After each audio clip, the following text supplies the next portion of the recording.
Vou dar só 2 avisos rápidos aqui. Hoje à tarde, eu não sei se tem alguém aqui que vai fazer a atividade, mas às 2 horas, tá? No primeiro andar.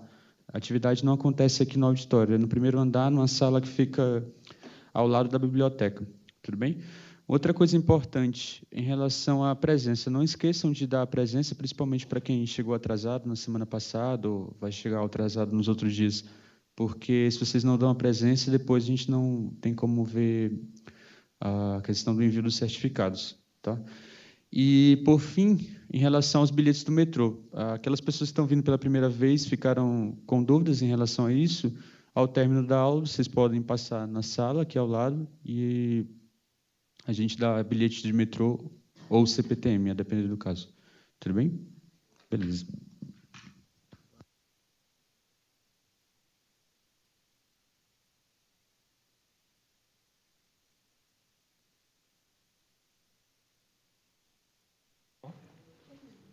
Beleza? Bom dia a todos. Muito bem. Então,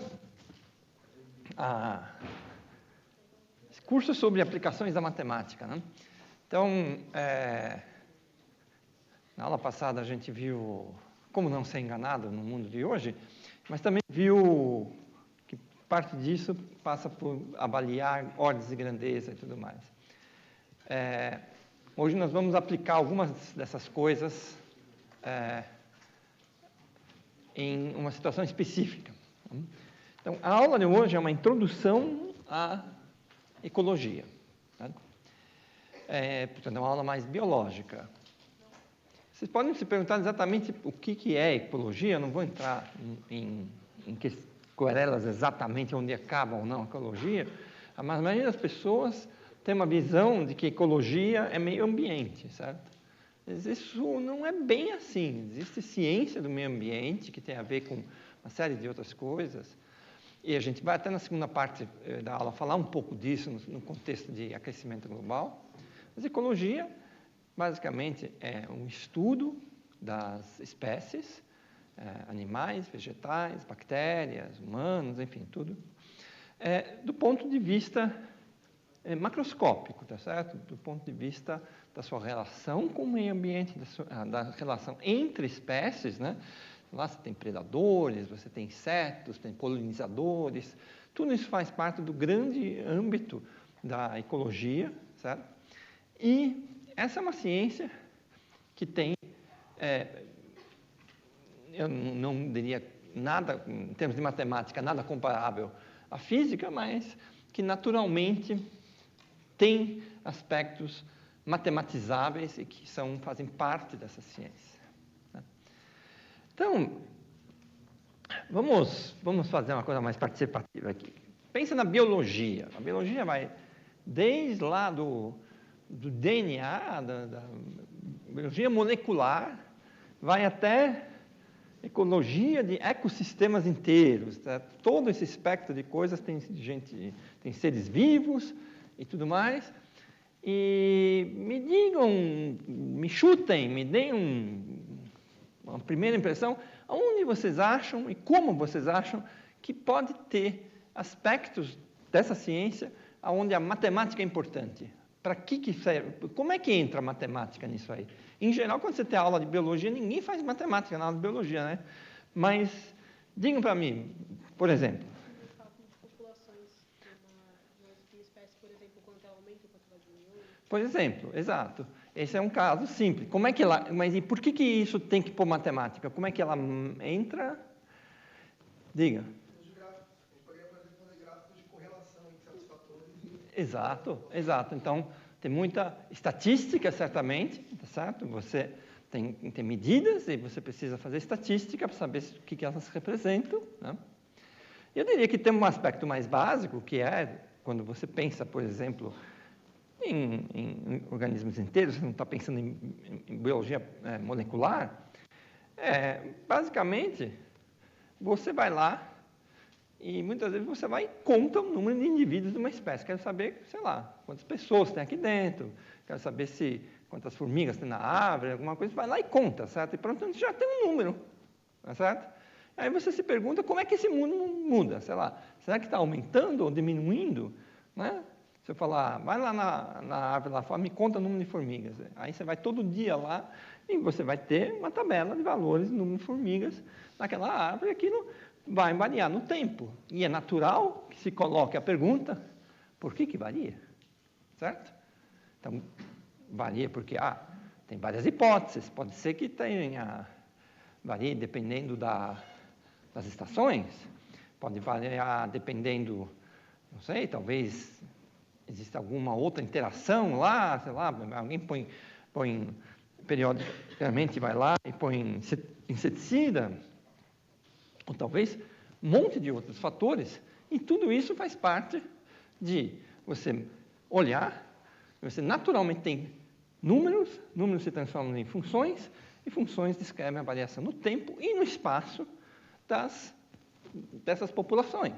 E, portanto, naturalmente se coloca a questão como é que elas variam, como é que elas crescem, decrescem, e quais são os processos biológicos que fazem elas variarem. Né? Uma outra forma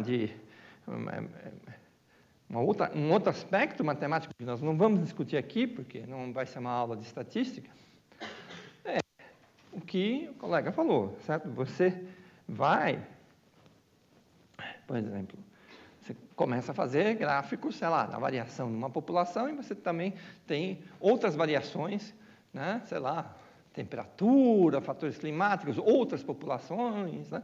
E você começa a se perguntar se elas têm uma coisa a ver com a outra, certo? E isso tudo gera questões do tipo, será que a gente tem correlações reais? Será que são espúrias, que nem o Nicolas Cage da última aula, etc. e tal? Ou que isso tem a ver mesmo? Então, toda uma grande área das coisas. E um dos aspectos particulares da ecologia é que, em grande medida, não total, mas em grande medida, ela é uma ciência não experimental, e sim observacional.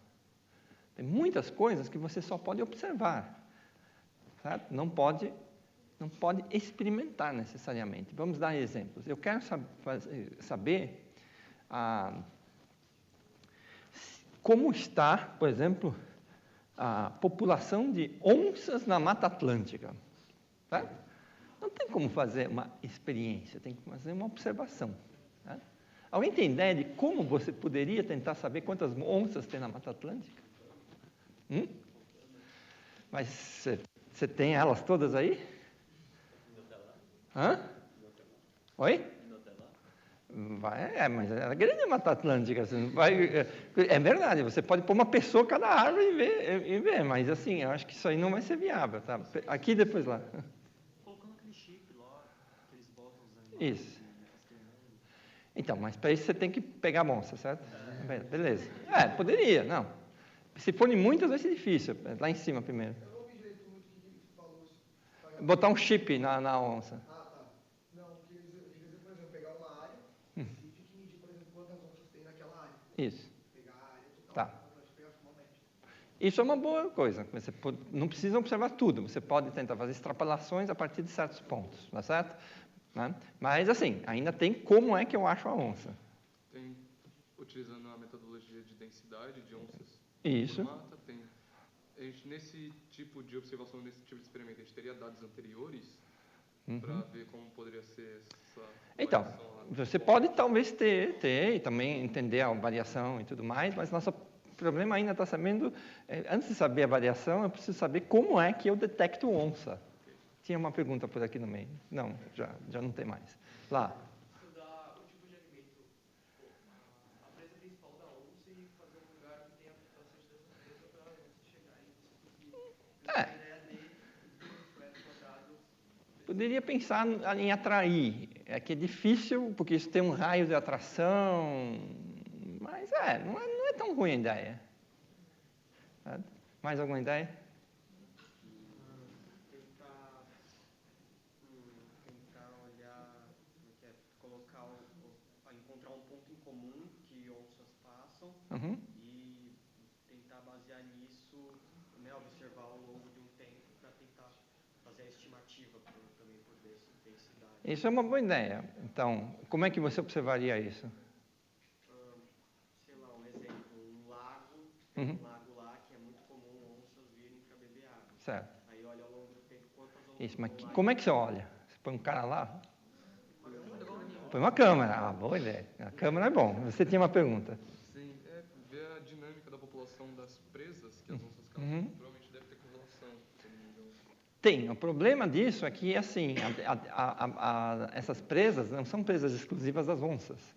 Então, elas estão dentro de um... A gente vai ver todas essas teias de interações hoje, certo? Elas não são exclusivas das onças, né? Mas a câmera é um bom. Então, uma das coisas... Então, vocês percebem que os problemas que os ecólogos têm são muito diferentes dos problemas que um físico experimental tem. Ele tem já um laboratório. Ele domina as condições. Em ecologia, você não domina as condições externas, certo? Então, bom, a onça, em particular, é detectada por estudos em que você coloca câmeras em pontos, e aí você filma e vê, de repente, tem uma onça, e passa por uma estatística muito louca, certo? Porque pode ter onça que passou por trás da câmera, não apareceu, certo? Então, existe uma probabilidade de existir a onça, mas não ter sido detectada, certo? Então, seriam falsos negativos. Então, você tem que levar em conta tudo isso na estatística, depois extrapolar isso para uma área maior, certo? De tal forma a tentar inferir o número de onças, né? Uma outra forma que eles fazem, que é menos tecnológica, é andar pelo mato e achar cocô de onça. Basicamente. Vamos dizer, uma coisa que não é a onça, mas tem a ver com a quantidade de onças, tá certo? Aqui tem muito pouca onça, assim, né? Certo? Tem pouquíssima onça, assim, sei lá.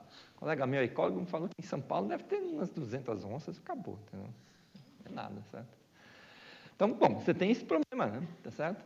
É a mesma coisa, se eu estava dando um exemplo, vai lá fora e vê quantas formigas tem numa árvore. Pronto, já bagunçou tudo. Não vale cercar a árvore, cortar, matar todas as formigas e contar, certo? Porque isso é uma intervenção que não se faz em ecologia. Então, como é que sabe? Você tem que fazer uma amostragem, certo? E determinar, né, estatisticamente quanto tem, né? Então, tem toda uma área. Os ecólogos, né, eles sabem muito mais estatística que 99% dos físicos, assim, porque eles têm esse problema de observacional, certo? Não é só observacional, você pode fazer manipulações no campo, né? Sei lá, você pode pegar uma área e alterar a temperatura, por exemplo, artificialmente, ou introduzir uma região que você pega e não deixa entrar o predador para ver o que acontece sem o predador com a presa. Pode, mas essas são coisas de média escala, você não vai fazer isso no tamanho, sei lá, de uma floresta, não dá, certo? Então, e também dá para fazer algumas coisas no laboratório. Se você está interessado, por exemplo, na dinâmica de populações de moscas, você pode fazer coisas em laboratório, certo? Você pode descobrir muitas coisas e foi feita. A questão é, você pode extrapolar o que acontece no laboratório para o campo, porque pode muito bem não ser verdade, certo? Porque está tudo controlado no laboratório, mas você vai para o campo, não está nada controlado, não tem comida, tem não sei o quê, tem predador. Muitas vezes você não pode. Então, é tudo meio complicado, né? E nesse ponto dela ser observacional, ela acaba tendo uma curiosa semelhança com a astronomia, né? A astronomia também é uma ciência observacional e não experimental, né? Tá certo? Você não pode pegar eu quero jogar duas... Quero saber o que acontece quando duas estrelas, sei lá, colidem, tá certo? Não posso jogar uma contra a outra, né? Não existe isso, eu não tenho como fazer experiência, eu tenho que ficar olhando o céu. Então, eu só tenho observação, eu não tenho experiência na astronomia. E, bom, tem essa semelhança, né? Muito bem. Então, nós vamos estar interessados em discutir o que são populações. E populações podem ser descritas de muitas formas, tá certo? Se eu digo... Como é que nós descreveríamos a população de seres humanos nessa sala? Tem várias formas de descrever. Eu poderia dar a lista de todos os nomes, poderia dar a localização de cada um, poderia dizer que tem tantos rapazes e tantas moças, poderia dizer que tem tantas pessoas altas, poderia descrever com muito detalhe ou menos detalhe. A gente fazer uma coisa simples, matematicamente aceitável, fácil para a gente, nós vamos descrever as populações, nesse momento, apenas pelo número de indivíduos que elas têm. Certo? Então, isso vale para tudo que é coisa. A gente está interessado em insetos, está interessado em mamíferos, a gente está interessado em plantas. É um número. Então, populações, eu vou fazer isso um pouquinho na lousa, né?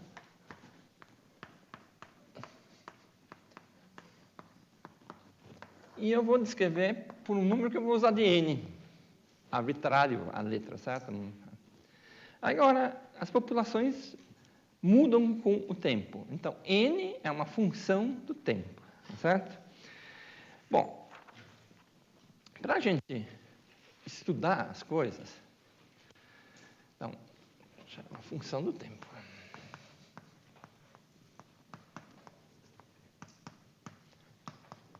Como vocês devem ter visto em outros cursos e tudo mais, o tempo, em princípio, é uma variável contínua, certo? O tempo flui, né? Como nós dissemos. Mas nós vamos pensar uma forma um pouco diferente. Vou pensar que o tempo vai, por exemplo, de segundo em segundo, de minuto em minuto, ou de 20 minutos em 20 minutos, ou de ano em ano. Eu vou considerar que o tempo é uma variável que é discreta, certo? E, então, eu vou...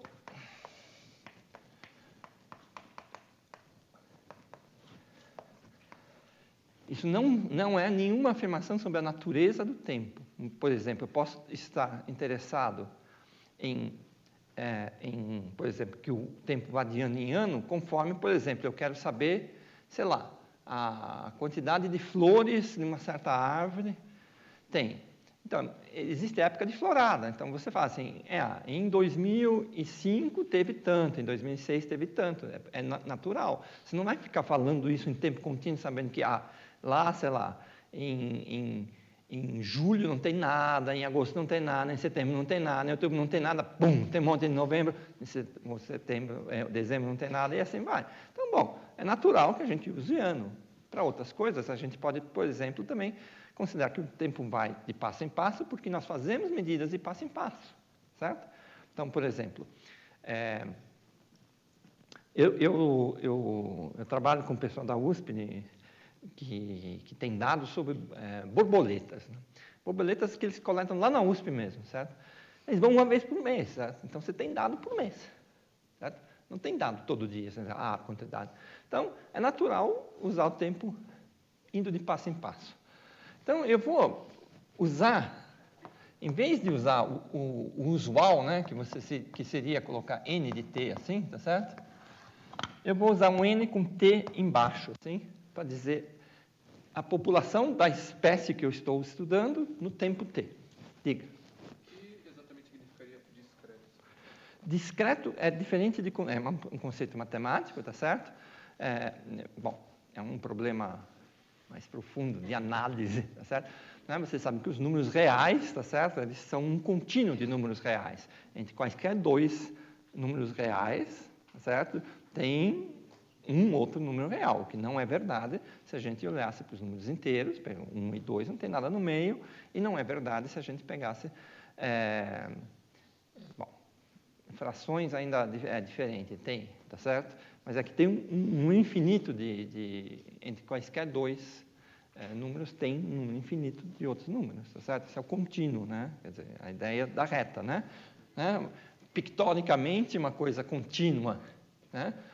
O discreto se opõe como contínuo. Então, um contínuo é uma reta, tá certo? O discreto são um monte de pontos, certo? Do ponto de vista simples, é isso. Sabe? Vai de ponto em ponto e não vai na reta. Isso, para quem gostar de matemática, não é tão fácil de definir os números reais. É uma coisa feita apenas no século XIX, que são os postulados a respeito dos números reais e tudo mais, que é uma área da matemática que se chama análise. e que, em geral, físicos, químicos, não estudam, isso é estudado por matemática. Muito bem, então eu tenho uma população num dado tempo t. Eu gostaria de saber como esta população varia, certo? Muito bem, né? Eu quero saber se eu tenho, por exemplo, 5 indivíduos agora, quantos eu vou ter no meu tempo, sei lá, daqui 1 hora, daqui 1 ano, certo? Muito bem, então no tempo t eu tenho um certo número de indivíduos, no tempo t mais 1, eu tenho outro número de indivíduos, certo? Todo mundo concorda? É hora que se você se perder aqui, você levanta a braço, certo? Fala, não entendi, eu explico tudo de novo, tá? Né? Então, eu tenho um certo número de indivíduos num dado tempo, e tempo t, eu tenho um certo número de indivíduos no tempo posterior t mais 1, certo? Bom, eu vou supor que o número de indivíduos em t mais 1 é uma função do número de indivíduos no tempo t. Certo? Essa é uma hipótese. Quer dizer, eu estou restringindo a classe de fenômenos que eu posso descrever. Por exemplo, eu poderia dizer que o número de indivíduos no tempo t mais 1 depende dos indivíduos no tempo t e dos indivíduos no tempo t menos 1, por exemplo. Poderia ter feito isso, que complicaria imensamente nosso problema, mas tudo bem. Então, é uma função. Qual função? Certo? Qual função? Essa é a pergunta, né? Muito bem. Então, para cada função, eu tenho o que se chama de um modelo para a dinâmica populacional.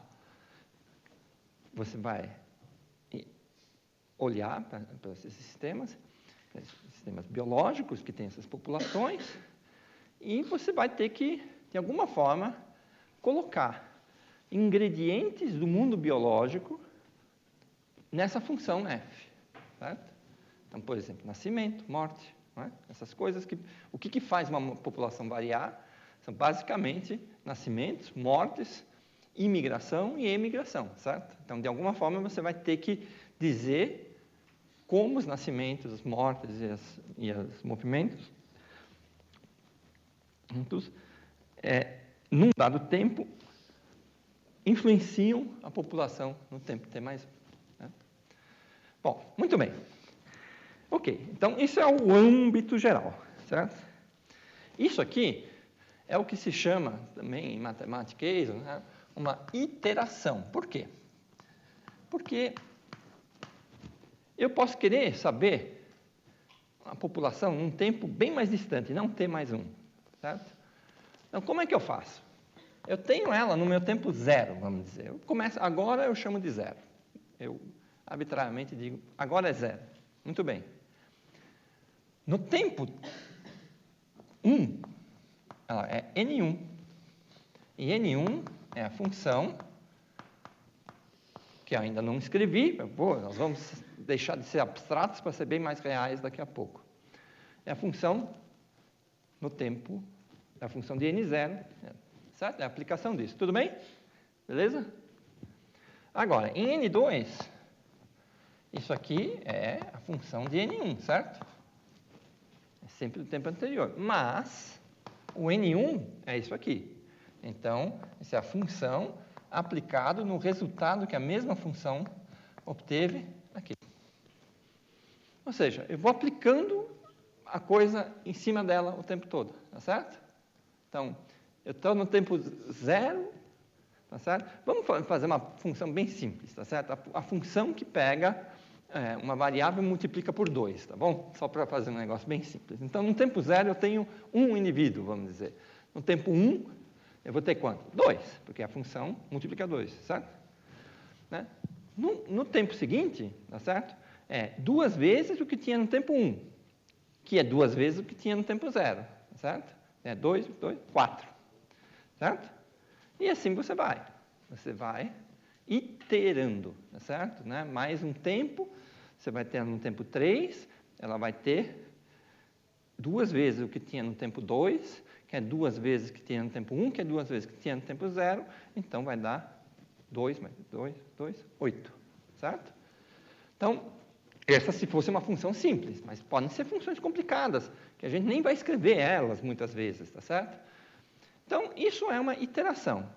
Isso me diz que, se eu tenho isso aqui, então eu posso achar a população não só no tempo t mais 1, como em qualquer tempo posterior, tá certo? Aplicando repetidamente a mesma função em cima dos resultados que a própria função me dá, certo? Isso é uma iteração. Muito bem. Agora,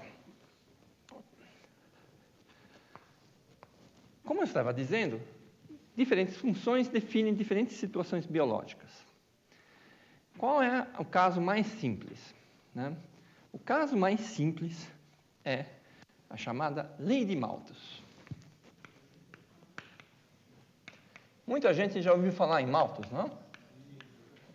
Lei de Malthus, certo? Malthus não era um cara muito frequentável, né? Não era um cara, assim,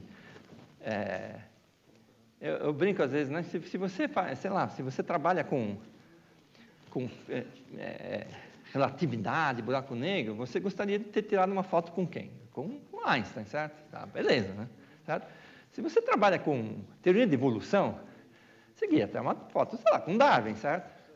Mas se você trabalha com populações, você acho que não ia querer tirar uma foto com Malthus, entendeu? Porque o Malthus, assim, uma coisa é o avanço científico que ele dá, certo? A mentalidade por trás dele era de controle de população. Isso era feito para populações humanas, a ideia era de controle de populações humanas, tá certo? E, pior que Malthus, são os malthusianismo, quer dizer, que acha que, basicamente, temos que dar uma limpada na população, mata os pobres e acabou, certo? Bom, beleza. Só uma pergunta. Você está estudando, é que eu parei um pouco ali. Você Tá. está estudando uma população no instante mais 1, ou seja, anterior a n, Uhum. t quer dizer, e aí, por que ela é igual à função de agora, em vez de mais 1, entendeu? Então, eu tenho agora é n, tá certo? Esse valor aqui me determina a função no tempo seguinte. Mas não deveria ser uma função no nt mais 1 também? Não, porque aí você não sabe nt mais 1. Agora, a população é determinada, por exemplo, vamos dizer, pensando num caso, sei lá, concreto, eu tenho agora um certo número de animais para pensar, certo? Mas quaisquer, certo? Muito bem, eu quero saber quantos vão ter daqui a um ano, né? Sob condições mais ou menos controladas, porque obviamente pode cair um raio e matar todo mundo, certo? Não estamos pensando nisso, certo? Então, são populações que têm tamanho suficiente para não estarem expostas a acabarem rapidamente. Então, basicamente vai depender o quê? De como eles se reproduzem, certo? Né? Quantos morrem, quantos nascem. Isso basicamente é o processo. Vamos supor que não tem imigração, certo? Então, bom, se os que nascem vêm dos que já estão lá, que podem se reproduzir, tá certo? Então, se eu tiver, sei lá, 500 inicialmente, vai ter os processos todos e eu vou ter um certo número, sei lá, 700 daqui a um ano. Mas se eu tiver só 100, vai ter uma mesma coisa, tá certo? E eu vou ter, sei lá, 120, 130, tá certo? Então, você vê que no tempo daqui a um ano, depende de quantos tinha agora. Se eu começo com 1 milhão, é claro que eu vou ter muito mais lá, né? Então, isso é uma coisa que te diz que daqui a um ano a população depende de quanto tem agora, porque ela vai se reproduzir, vai morrer, vai passar por uma série de processos biológicos, tem predador, tem tudo no mundo, certo? Mas, certamente, para saber quanto tem daqui a um ano, precisa saber quanto tem agora, tá certo? Porque é diferente ter 10 em 1 milhão, tá certo? Então, daqui, no passo t mais 1, depende no tempo t, certo? E assim eu posso fazer. Eu quero daqui a 2 anos, então é a função calculada em cima da população em 1 ano, e a população em 1 ano é a função calculada em cima da população no tempo 0. Beleza? Ok? Bom, a lei de Malthus, tudo bem? Posso continuar? Porque... Beleza? A lei de Malthus é um negócio simples que me diz o seguinte, que populações no tempo t mais 1 são um múltiplo das populações no tempo t. Simplesmente isso, um múltiplo. Certo? Eu coloquei um lambda aqui, que é uma constante. O que o lambda quer dizer? Por exemplo, você poderia falar assim, vamos fazer aqui embaixo uma coisa à parte. Eu vou dizer, no tempo t mais 1, eu vou ter o número de indivíduos que tinha no tempo t, mais os que nasceram, menos os que morreram, certo? Uma boa, certo? Sem imigração. Eu vou dizer que a quantidade de indivíduos que nascem é proporcional ao número de indivíduos. Isso quer dizer que você tem uma população que tem uma taxa de natalidade fixa, tá certo? Então, tipicamente, um indivíduo dá origem a quantos novos indivíduos nessa população. Então, eu vou dizer que isso aqui é uma taxa de natalidade, vou usar a palavra B, que o pessoal usa em geral, do inglês, birth, vezes isso aqui. Tá certo? Então, se cada indivíduo dá origem a B indivíduos, N indivíduos dá origem a B vezes N indivíduos. E a mesma coisa para a morte, né? Para haver morte, haver mortalidade da população, né? A mortalidade vamos chamar de natural, tá certo? Ela tem uma certa taxa, tá certo? E corresponde à existência de um tamanho de vida usual da população, em que vai ser alguma coisa como uma coisa aqui. Certo? Então, tem N de T, N de T, N de T, eu posso colocar em evidência, tá certo? Beleza? Então, vai ter N de T, que vai multiplicar 1 mais B menos D. Certo? Beleza? E tudo isso aqui eu chamei de lambda. Bacana? Certo? Eu peguei tudo assim, 1 mais B mais D, menos D, certo? Para não andar com tudo isso o tempo todo, porque eu não vou estar interessado agora em ir nas populações e ver qual é a taxa de mortalidade e qual é a taxa de nascimento, certo? Isso pode ser feito quando você está estudando uma população específica, certo? Mas, de qualquer forma, isso aqui é um número, certo? Eu vou chamar esse número de lambda e está aqui. A população no tempo mais 1 é a população no tempo anterior vezes um número, certo? Bom, muito bem. Agora, isso supondo que não há obstáculos à população se reproduzir, não há obstáculos à reprodução. Ela pode sempre, não importa qual é o tamanho dela, continuar se reproduzindo a taxa a um fator lambda, tá certo? É claro que isso vai deixar de ser verdade em um dado momento, certo? Mas a gente está querendo fazer primeiro o simples para depois ver o complicado, certo? Então, né, ela pode crescer e a gente não está dizendo, nada impede que ela cresça. Não tem recursos para todos os indivíduos dessa população. Não vai faltar comida, não vai faltar espaço, certo? Então, uma hora então, você já vem aonde é que você vai sair daqui e você vai para uma outra coisa, tá certo? E essa outra coisa vão ser modelos em que você vai ter que levar em conta o que restringe as populações. Mas, tudo bem.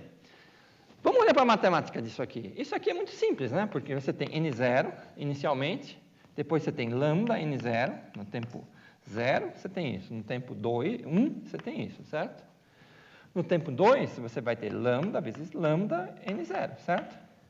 Que é lambda quadrado, certo? No tempo 3, vou ter lambda, lambda, lambda N0, que é lambda ao cubo, certo?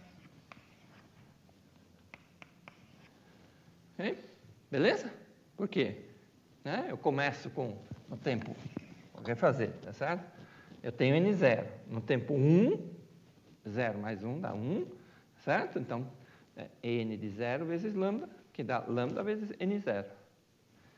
No outro tempo, né, eu teria lambda vezes n1, tá certo? No tempo 2, certo? No tempo 2, t igual a 1 dá n no tempo 2 é igual a lambda vezes n no tempo 1, tá certo?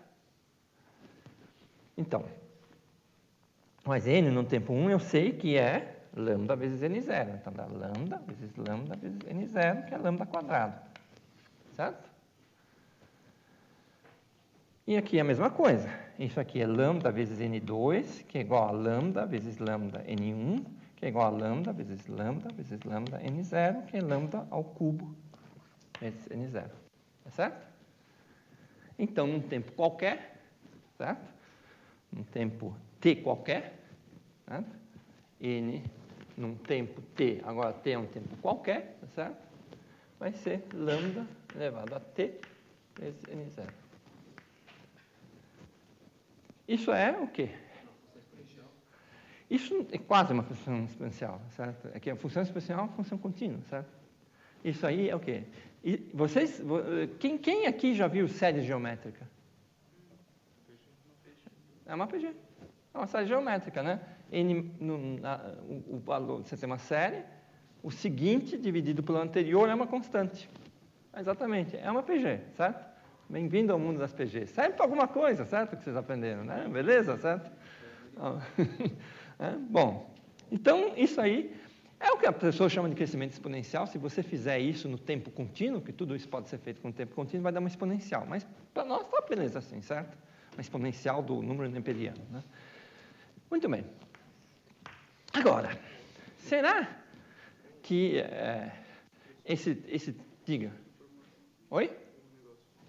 Caiu?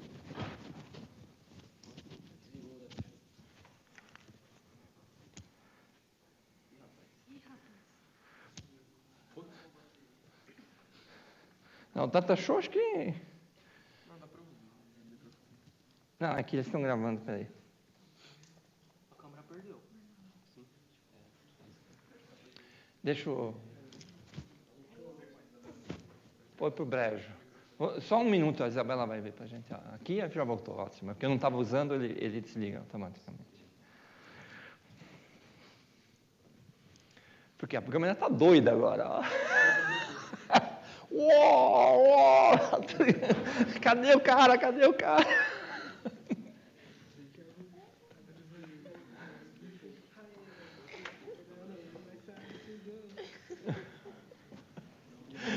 Oi. Minutinho só, para poder fazer a gravação. Provavelmente isso aqui perdeu alguma bateria, né? Todas as coisas têm bateria no mundo, certo? Ah, pior que tem que carregar ela. Isso aí...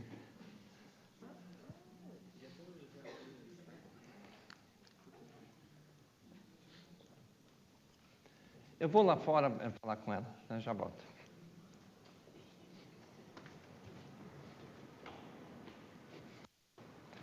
Acabou a bateria.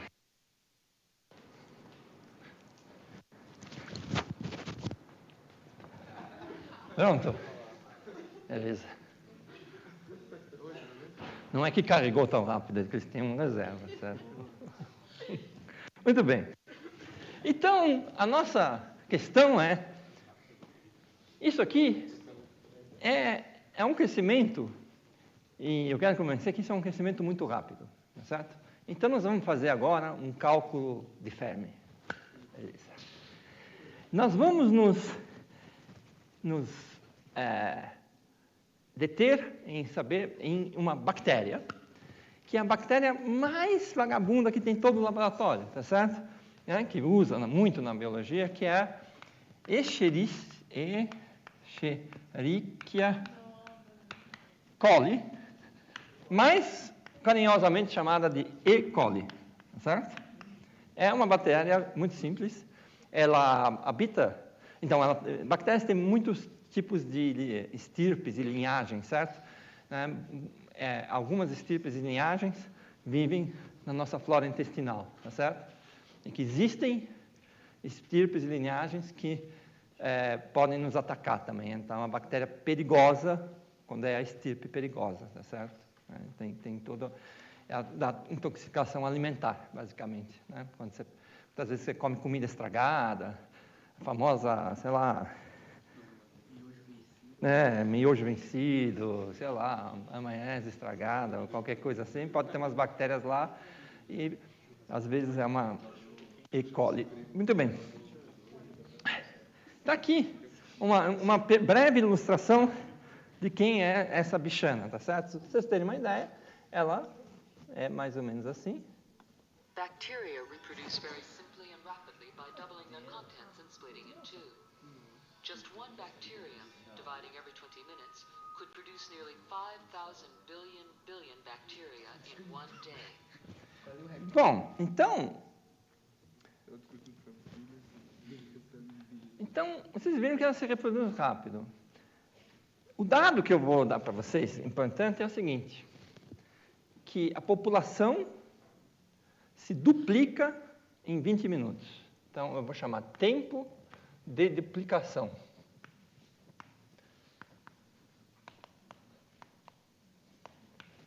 $20 minutos. 20 minutos para duplicar. Muito bem. Beleza. Mas basicamente isso aí decai muito devagar. Assim, ela se duplica antes de morrer, em geral. Certo? Bactéria não morre muito. Certo? Muito bem. Eu quero saber de vocês um chute. Agora vamos começar chutando para depois fazer um cálculo, certo? Quanto tempo leva para eu ter quantidade de bactérias tais que eu posso cobrir a Terra inteira com essa bactéria? Qual é a área da Terra? Não, qualquer um. Nós vamos fazer a conta, mas chuta. Depende de quantas você tem no começo. Uma no começo. Eu tenho uma, eu quero saber em quanto tempo eu cubro a Terra inteira de. Né? Então, uma semana. Semanas. 15 dias. Chuta aí. Um mês. Oi? Bom, claro, mas... quanto tempo você tem? Uma semaninha. Vai, vamos... Quero saber, todo mundo chuta alguma coisa. Pode falar uma hora, um século, sei lá. Dias. Milênios, muito bem. É difícil chutar, certo? Não é tão simples, tá certo? Então, será que a gente consegue fazer uma conta e saber quanto tempo demora? Mais ou menos, a gente não quer um tempo exato, certo? Tá? Eu quero saber mais ou menos. O que eu preciso saber para calcular o tempo que vai levar para eu cobrir a Terra? Isso, eu preciso exatamente disso, tá certo? Então, eu preciso da área da superfície na Terra e preciso a área da bactéria. Beleza? Preciso desses dois. Bom, isso, o que você faz? Google. Certo?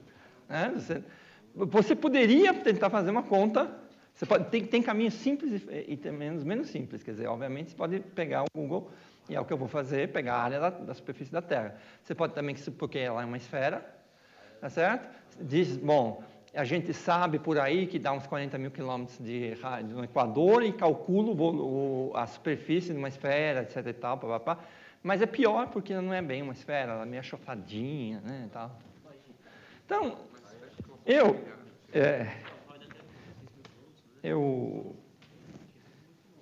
peguei aqui a superfície da Terra,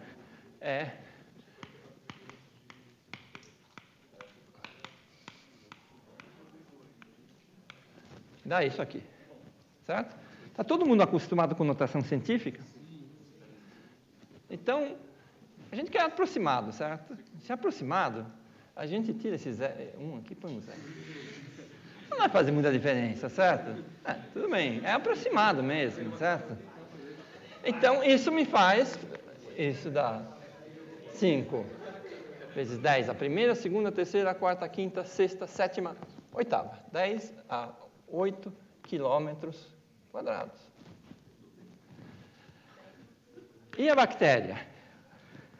Tem 1 micrômetro por 2 micrômetros. Esse aqui é 10 a menos 6 metros. Né? Então, esse dá 1 vezes 2, dá 2, vezes 10 a menos 6, vezes 10 a menos 6, que dá 10 a menos 12 metros quadrados. Certo? Atenção, atenção, sempre nessas contas. 1 minuto. Seria 5 vezes 10 oitava, que é os quadrados de 5. Ah, é, tem 5, desculpa. Prestando atenção. Beleza. Ó, não é a mesma unidade, certo? Então vamos botar tudo em metros, sei lá. Podia botar tudo em quilômetro, mas enfim, vamos botar em metros, certo? Então, isso aqui são 5 vezes 10 a oitava, vezes quilômetros quadrados, é quilômetro vezes quilômetro. 1 quilômetro é 10 a terceira metros, são 1000 metros. Então, ao quadrado dá 10 a sexta, vezes 10 a sexta, que é 5 vezes 10 a 14 metros quadrados. Muito bem. Então, o número de bactérias, eu vou chamar ela de X, sei lá, qualquer letra. Número de bactérias necessárias, certo? É só dividir a área da Terra pela área da bactéria, tá certo? Então, eu vou precisar 5 vezes 10 a 14, dividido por 2 vezes 10 a menos 12. Tá? É tudo metros, os metros se cancelam, dá 2,5 vezes 10 a 26. Esse é o número de bactérias que eu preciso. E eu começo com uma.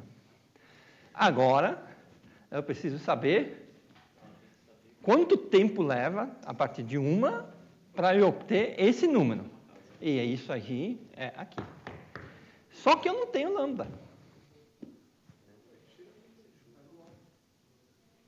Mas eu não sei lambda, eu só sei que o tempo de duplicação é 20 minutos. N0 é 1. Então, a gente vai fazer o seguinte. Se eu tenho uma população que tem começa com um N0 qualquer, certo? Num tempo subsequente, em algum tempo, um tempo t, tá certo? Que nem está escrito aqui, ela tem N0 vezes lambda elevado a t, tá certo? Então, eu quero saber quando é que ela dobra. Então, a população dobrar quer dizer que ela vai valer 2n, certo? Essa é a definição de dobrar. Eu tenho n0 e eu tenho 2n. Agora, isso aqui tem que ser lambda elevado ao tempo de duplicação, o tempo que levou para chegar em 2n, certo? Ok? Tudo bem? Eu estou usando essa fórmula, certo? Essa fórmula aqui está sendo usada em que o n no tempo t é simplesmente o dobro do n no tempo 0. E, portanto, esse tempo aqui agora vai ser o tempo de duplicação. Certo? Muito bem. Deixa eu ver o que é mais fácil fazer aqui. Então, eu sei quanto vale... eu sei o tempo de duplicação, que são 20 minutos. Mas 35 horas? Calma. Calma. O tempo de duplicação vai me dar... Isso aqui eu consigo cancelar o N0, dá 2 igual a lambda elevado a tal. Certo? Quanto é tal? É 20 minutos. Mas vamos considerar horas, porque a gente gostaria do resultado em horas. Certo? Então, é 1/3 de hora. Certo? Então, 2 é igual a lambda elevado a 1/3. Certo? Ou seja, tudo bem? Ok? Levou a 1/3. Qual que é o número que elevado a 1/3, raiz cúbica, dá 2? 8. Certo? Beleza? Raiz cúbica, isso aqui, 1/3 é raiz cúbica. A raiz cúbica de 8 é 2, e é o que eu quero. Então, lambda é igual a 8. Pronto. Temos lambda. Muito bem. Agora eu vou dizer o seguinte. Eu quero 2,5 vezes 10 a 26 bactérias. Isso tem que ser igual a lambda elevado a t, n0. Lambda é 8. O tempo t, eu vou chamar t maiúsculo, é o tempo que eu quero calcular. Quanto tempo leva para eu obter esse número de bactérias aqui, vezes o n0. Mas o n0 é 1, tá certo? Essa equação determina o tempo que leva para obter esse número de bactérias. Certo? Então, bom, o que você faz? Como é que resolve isso aqui? Logaritmo, certo? Então, serve para alguma coisa, logaritmo. Serve para alguma coisa PG, tá certo? Beleza, certo? Logaritmo natural disso aqui.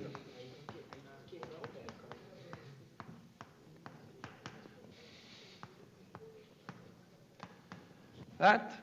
Lembrando da manipulação de logaritmos, isso aqui é logaritmo de 2,5 mais logaritmo de 10 a 26 é igual a t vezes logaritmo de 8. Tudo bem? Propriedades do logaritmo. Não vou rever isso aqui, porque senão a gente não acaba nunca. Fala aí. Mas não é mais conveniente a gente usar alguma outra base ao invés do logaritmo natural? Podemos usar qualquer base. É que o natural é mais natural. Pode usar qualquer base. Você pode usar qualquer base, se quiser. Pode usar 10, né? Bom. Então, bom. Tem que saber o valor dessas coisas, tá certo? Esse aqui é 26 vezes logaritmo de 10, tá certo? Então, eu preciso do logaritmo de 2,5, mas isso aqui dá t, e eu preciso de todos os valores desses logaritmos. Bom, aí eu apelo para uma maquininha qualquer, ou então para as minhas anotações, certo? Que é basicamente... Oi? O que seria LN? Logaritmo natural. Na base, LN, se não, vocês não estão acostumados, é logaritmo na base do número neperiano. Mas eu poderia ter usado o logaritmo de 10, é a mesma coisa. Certo? Tudo bem? Né? Vocês viram e elevado a x? Esse número é um número irracional elevado a x. E o logaritmo na base desse número é isso. É esse ln, certo? Poderia ter usado qualquer outro, porque aqui até aqui só usei propriedades gerais do logaritmo. Geral quer dizer o seguinte, ó. Eu usei só que eu aplico o logaritmo nos dois lados, aqui eu peguei o logaritmo de um produto, aqui eu peguei o logaritmo de um número elevado a outro, então poderia ter usado qualquer um, certo? Diga, quem chamou? Opa. Quando você passa a dividir o LN de 8, Isso. tem a propriedade da mudança de base, que vai ser log de 2 lugar 5. É verdade. Tudo bem. Vamos fazer a coisa mais na coisa mesmo. Então, logaritmo de 2,5 é 0,9. Mas, gente, a gente não usa vírgula aqui, certo? 0,9 é 1, certo? Ah, pelo amor de Deus, certo? É 1, né? Tá certo? Mais 26 vezes logaritmo de 10, e o logaritmo de 10 é 2,3, certo?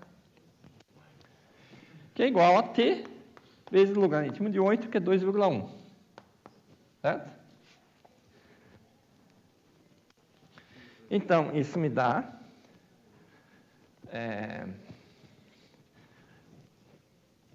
Vou tirar aqui do meio. Cadê o... Vou terminar a conta aqui, tá? Então, isso, bom, é 1, aí você vai lá e calcula 26 vezes 2,3, isso dá um número que é 59 alguma coisa, que virou 60 nessa altura, tá certo? Que é t vezes 2,1, eu até vou manter o 2,1, poderia ter posto 2, certo? Tanto faz. Então, T dá 61 sobre 21, que dá algo como 2,1, certo? 29 horas. 29 horas. O 35 não estava ruim, certo? É um número que anda por aí também. Às vezes tem esse negócio de 35. Isso tudo depende, claro, da precisão, etc. E tal, mas não deu nem 1 hora e não deu 1 ano, certo? Essa é a ideia dos cálculos de Fermi, né? Você não quer um número exato, você só quer uma avaliação geral do valor, certo? Então, é da ordem de pouco mais de um dia e pouquinho, certo? Isso é o crescimento dito exponencial, no caso, o crescimento por uma progressão geométrica. É violentíssimo, certo? Violentíssimo. Você cobriria a Terra até amanhã, certo? De E. coli, se você tivesse, obviamente, a E. coli pudesse cobrir a Terra. É claro que, né, a gente está fazendo isso como só uma avaliação de quão grande, quão rápido é esse exponencial, esse crescimento. Tá? Bom, então ótimo, perfeito, lindo. Então,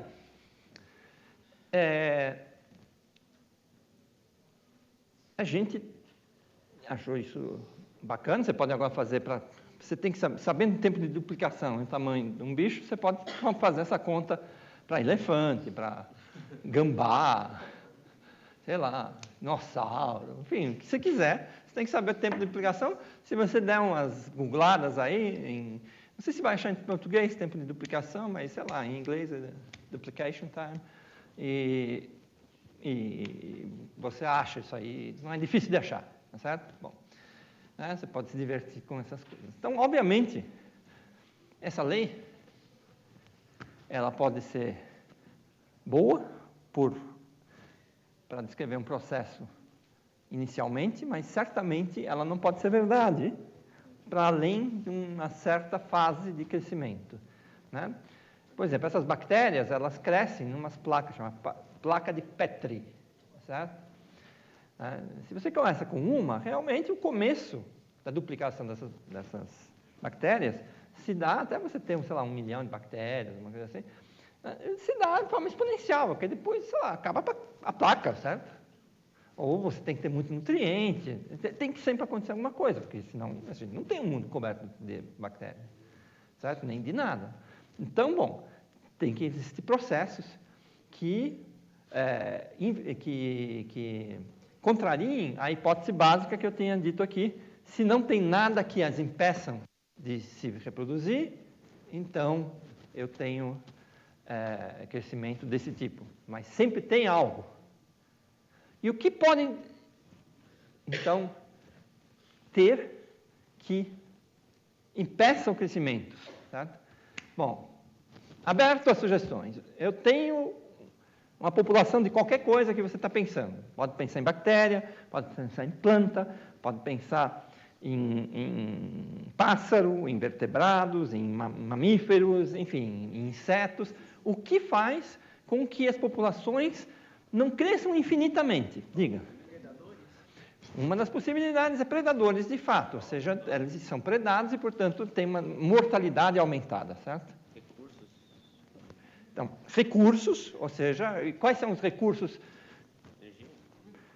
Então, recursos tem de muitos, né? Você tem na cadeias ecológicas, que é a segunda parte da aula a gente vai falar também, né? Você tem os produtores primários. Os produtores primários é fitoplâncton, alga, essas coisas que conseguem processar, microalgas, né?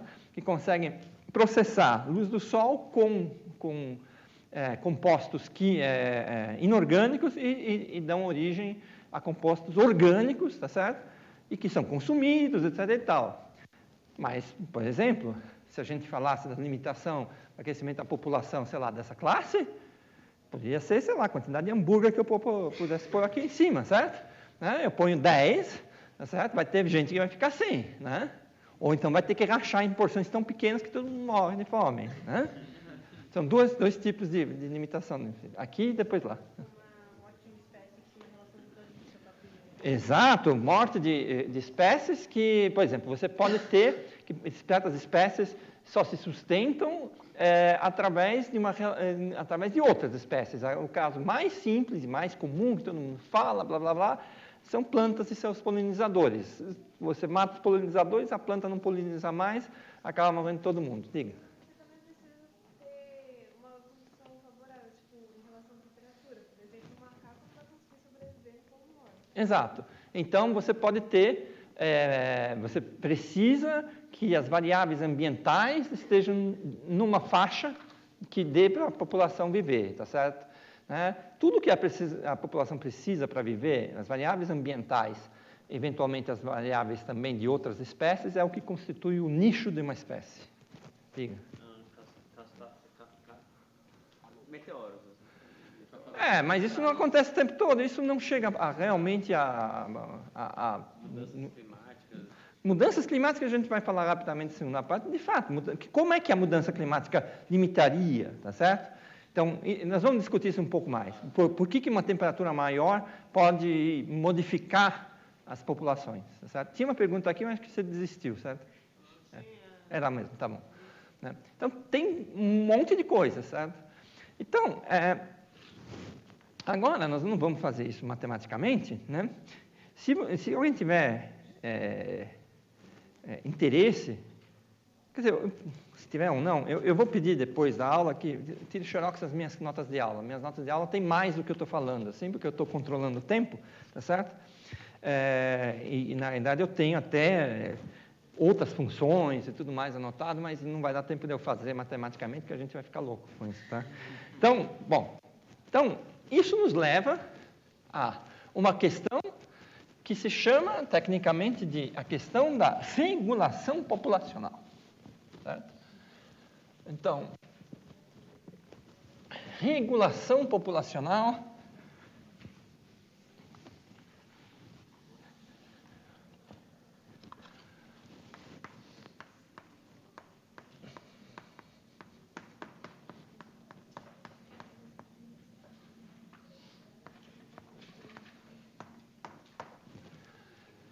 eu vou classificar elas em dois tipos, tá certo? Sabe, se você classifica as coisas, você meio que...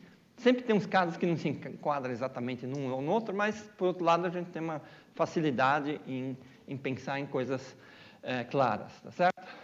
Então, de baixo para cima, eu tenho minha espécie, vou chamar ela de espécie N, tá? Sei lá. De baixo para cima quer dizer o seguinte, ela precisa de recursos que são outras espécies e talvez recursos ditos abióticos, ou seja, luz, água, espaço, certo? Condições de temperatura, etc. e tal. E, se ela não for um produtor primário, ela tem que consumir outras espécies, certo? Finitude de recursos, né?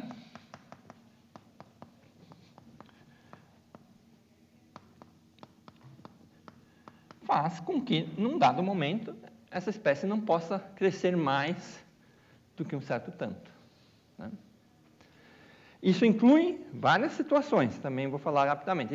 Inclui a situação que você só tem aquela espécie e existe um certo recurso, esses recursos também são repostos em alguma taxa, certo? Quer dizer, se eu nunca repuser nenhum recurso, morre, certo? Porque come tudo e morre.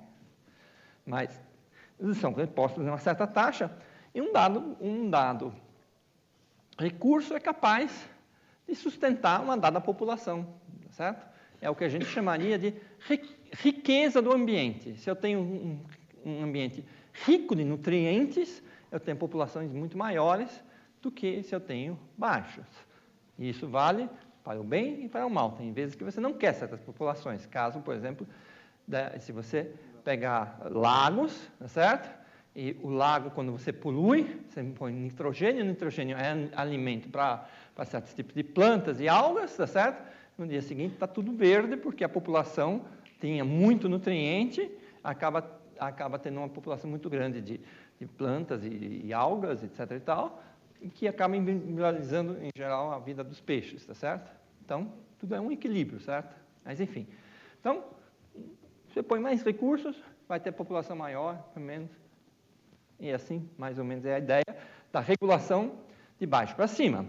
Esses recursos também podem ser finitos, porque existe uma outra espécie que come o mesmo recurso, certo?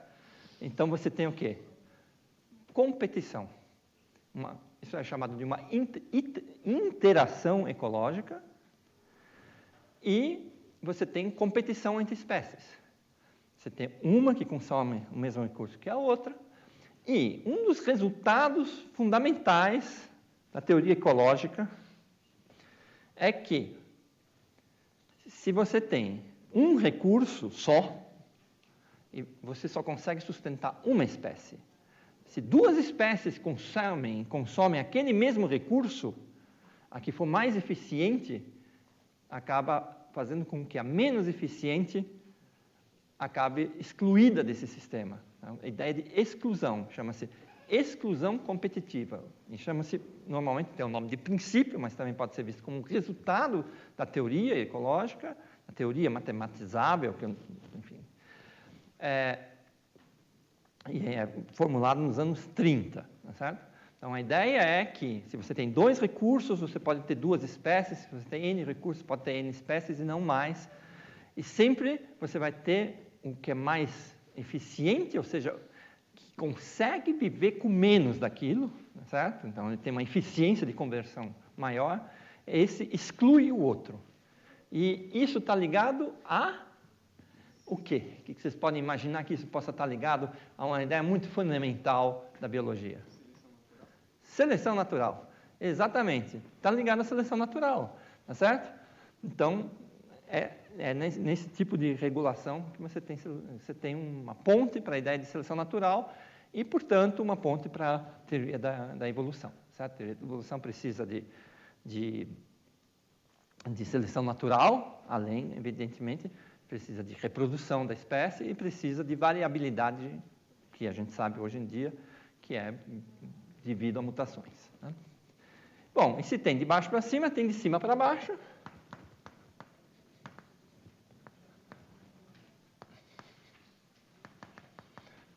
Né? Em que você tem a sua espécie que você está interessado, e ela é recurso, ela é alimento de outras espécies. Tá certo? Essa é a ideia de predação. Você fala isso para pessoas realmente biólogos, tá certo? Eles vão dizer, não é bem isso. Existe a ideia de predação, vamos dizer, que eu estou usando aqui, é uma ideia no sentido amplo. Existem, por exemplo, situações em porque predação seria o consumo efetivo de um indivíduo, de uma espécie, pelo outro. Mas existem outros tipos de relações que, de cima para baixo, como a mais fácil de explicar, é a relação em que você tem, por exemplo, é comum entre insetos, você tem um inseto, que é o parasitoide, ele vai em cima de um hospedeiro, ele tem um bico injetor, ele injeta seus ovos dentro do hospedeiro, aí eles crescem dentro do hospedeiro, comem por dentro do hospedeiro, matam o hospedeiro e se reproduzem, e assim vai, certo? Horrível, né? Não vou mostrar essa foto, não.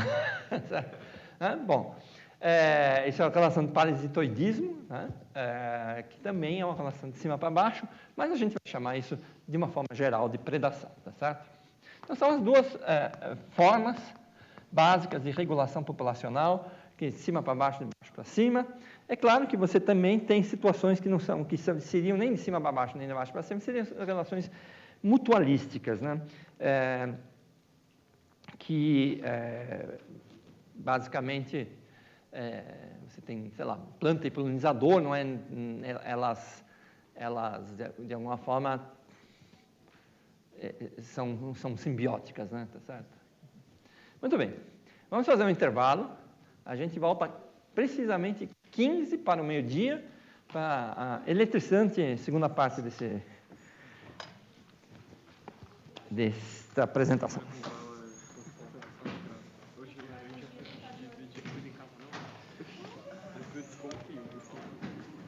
Hoje laranja tá tudo de perfil, pra proteger.